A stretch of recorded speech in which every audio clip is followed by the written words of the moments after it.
சுவாமியே சரணமையப்பா. கடவுள் டிவி நேயர்களுக்கு அன்பு வணக்கங்களை கூறிக்கொண்டு ஐயப்ப விரதம் இதை பற்றி பார்த்து கொண்டிருக்கின்றோம். இன்றைக்கு இந்த எருமேலியிலே பேட்டை துள்ளி ஆடுகின்றோம் அல்லவா? இது எதற்காக? இப்போது கூட பலர் பல வண்ண சாயங்களை எல்லாம் பூசிக்கொண்டு அங்கு எருமேலியிலே இருந்து நடந்து செல்கின்றோம். பெருவழி செல்வதற்கு முன்பு எருமேலியிலே பேட்டை துள்ளி ஆரவாரம் செய்து கொண்டு செல்கின்றோம். பல குருசாமிகள் இது பெருவழி ஏறுவதற்கு முன்பாக ஒரு களைப்பில்லாமல் ஒரு சந்தோஷத்தோடு உற்சாகத்தோடு அவ்வளவு தூரம் ஏற வேண்டுமே என்கின்ற அந்த எண்ணம் எல்லாம் இல்லாமல் கொஞ்ச தூரம்தான் ஏறிவிடலாம் என்கின்ற ஒரு மனோபலத்தை நமக்கு ஏற்படுத்தி கொள்வதற்காக இது என சொல்கின்றார்கள். ஆனால் உண்மை காரணம் ஐயப்பனுடைய அந்த மகிஷி சம்ஹாரம் நடைபெற்றதல்லவா? அப்போது தன்னுடைய படை வீரர்கள் எல்லாம் ஐயப்பனுடைய படை வீரர்கள் எல்லாம் பலவிதமான சாயங்களை எல்லாம் பூசிக்கொண்டு இந்த காய்கறிகளை எல்லாம் மாலைகளாக போட்டுக்கொண்டு ஒரு உற்சாகத்தோடு ஆரவாரத்தோடு ஆடி பாடி மகிழ்ச்சியை சம்ஹாரம் செய்வதற்காக ஒரு அவதாரம் வந்திருக்கின்றார். இந்த அவதாரத்தோடு நாமும் சேர்ந்து நாம் ஐயப்பனோடு மணிகண்டனோடு சேர்ந்து செல்கின்றோம். இறைவனுடைய அவதாரத்தோடு நாமும் சேர்ந்து செல்கின்றோம் என்று அவர்கள் உற்சாகத்தோடு ஐயப்பனோடு சென்றார்களாம்.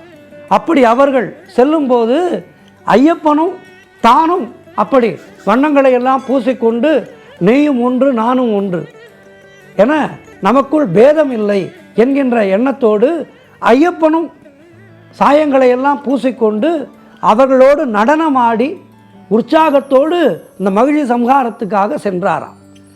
அதன் காரணமாகத்தான் இன்றைக்கும் எருமேலியிலே நாம் எருமேலி காட்டுக்குள்ளே பேட்டை துள்ளி ஆடிக்கிட்டு அருமை தோழன் வாவரையே கொண்டாடி கும்பிட்டுக்கிட்டு என சந்தோஷமாக செல்கின்றோம். இப்படி சபரிமலையிலே இருக்கின்ற ஒவ்வொரு விஷயத்துக்கும் நிறைய ஐதீகங்கள் இருக்கின்றது. எருமேலியிலே இருக்கின்ற அந்த சாஸ்தா சன்னதியானது அந்த சன்னதியை நாம் முக்கியமாக வணங்க வேண்டும். எருமேலி சாஸ்தா நமக்கு தைரியத்தை கொடுப்பவர். சாஸ்தா என்றாலே நமக்கு தைரியத்தை கொடுப்பவர், நல்ல ஞானத்தை கொடுப்பவர். அஷ்ட சாஸ்தாக்கள் இருக்கின்றார்கள். யோக சாஸ்தா, ஞான சாஸ்தா என 8 சாஸ்தாக்கள் இருக்கின்றார்கள். 8 அவதாரம் சாஸ்தாவுக்கு. அந்த சாஸ்தாவிலே ஒரு அவதாரம் அங்கே எருமேலியிலே கோவில் கொண்டிருக்கின்றார்.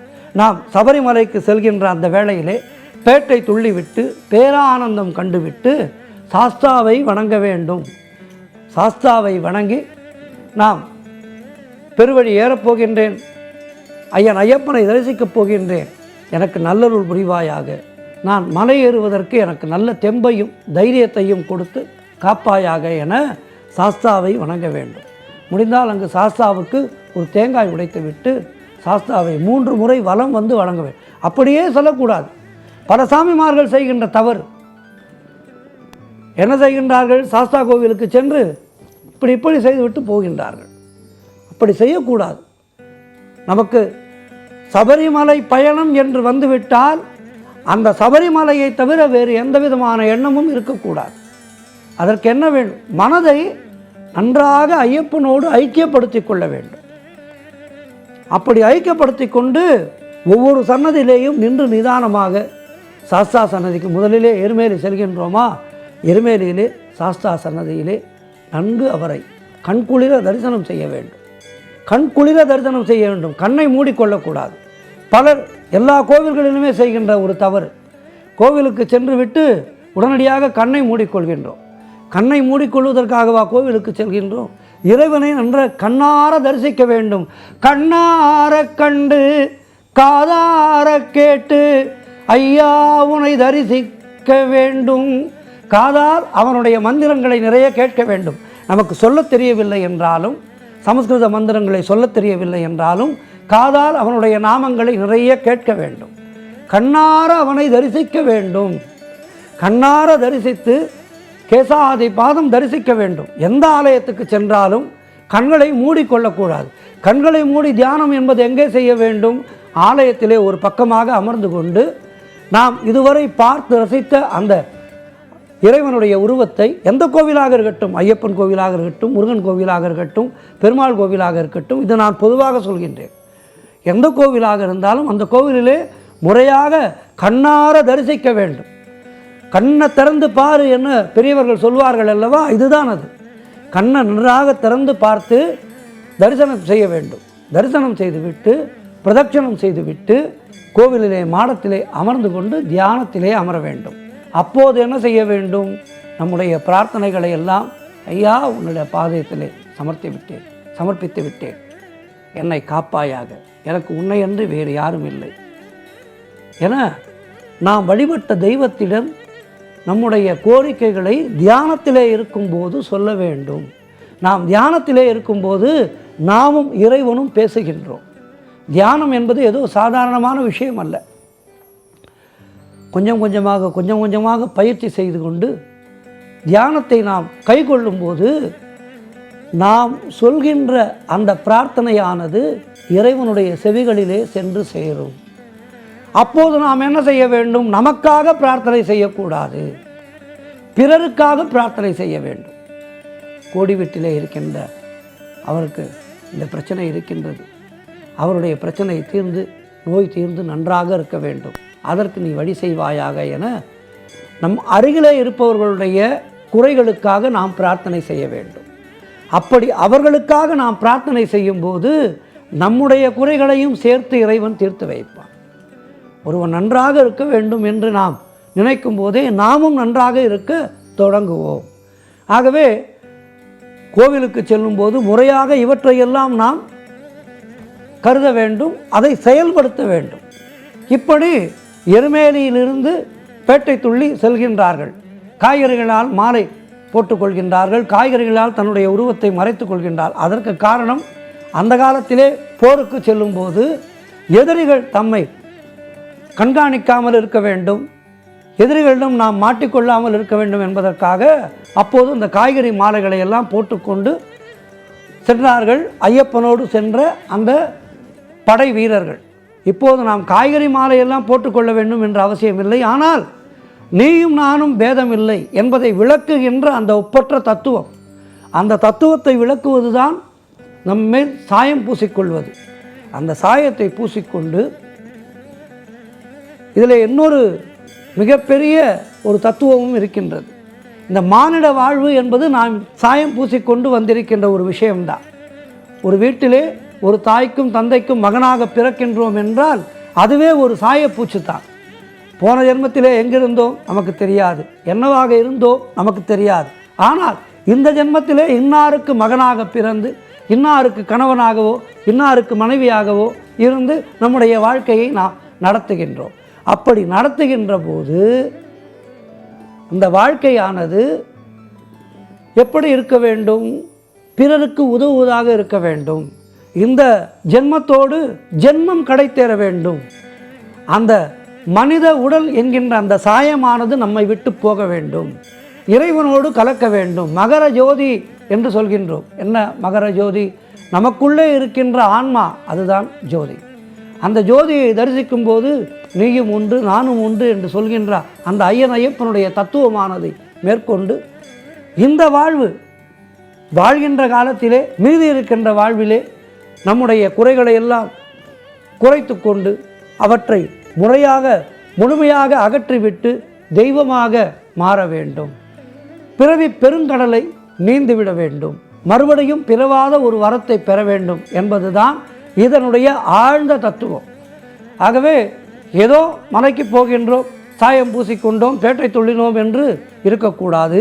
இதனுடைய உள்ளார்ந்த தத்துவத்தை நாம் புரிந்து கொள்ள வேண்டும்.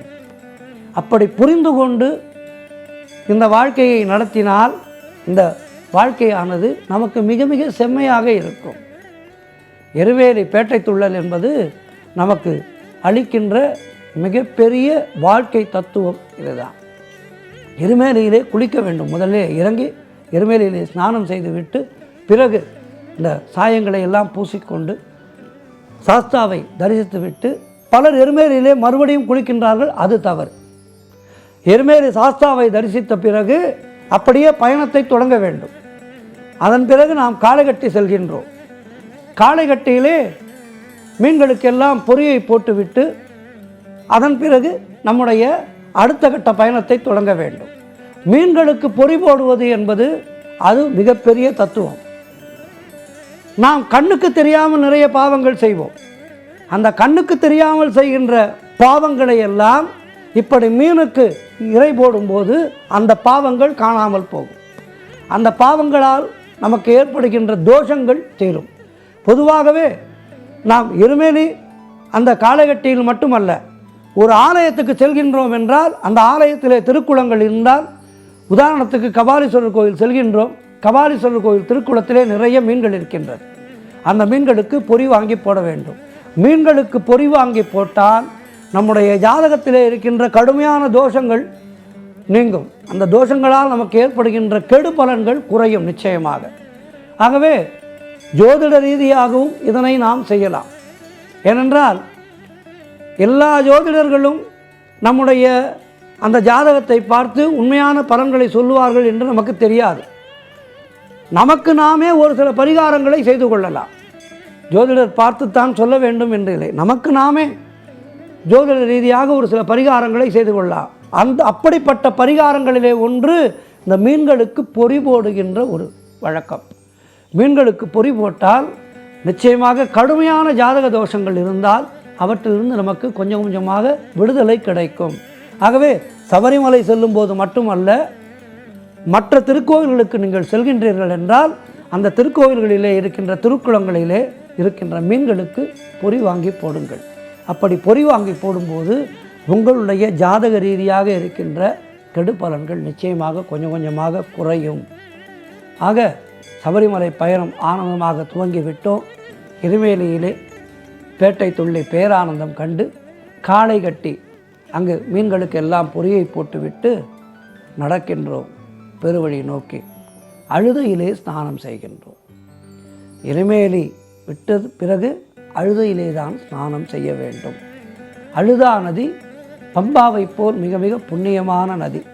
இந்த அழுதையிலே ஸ்நானம் செய்யும்போது அங்கும் நம்முடைய பிரார்த்தனைகளை கங்கா மாதாவிடம் எப்படி காசியிலே ஸ்நானம் செய்யும்போது கங்கா மாதாவிடம் நம்முடைய பிரார்த்தனைகளை வைக்கின்றோமோ அதுபோல அழுதாவிலே நாம் ஸ்நானம் செய்யும்போது அங்கு நம்முடைய பிரார்த்தனைகளை வைக்க வேண்டும். அழுதா ஸ்நானம் என்பது அற்புதமான ஒரு ஸ்நானம். அழுதையிலே கல்லெடுத்து கொண்டு அதனை கல்லிடங்குன்றிலே போட்டு நம்முடைய பயணத்தை மேலும் மேலும் தொடங்குகின்றோம். இந்த கல்லிடங்குன்று என்பது மகிழ்ச்சியை சம்ஹாரம் செய்த அற்புதமான இடம். ஆக இப்படி பெருவழியை பேரானந்தமாக நடக்கின்றோம். சுவாமியே சரணமையப்பா.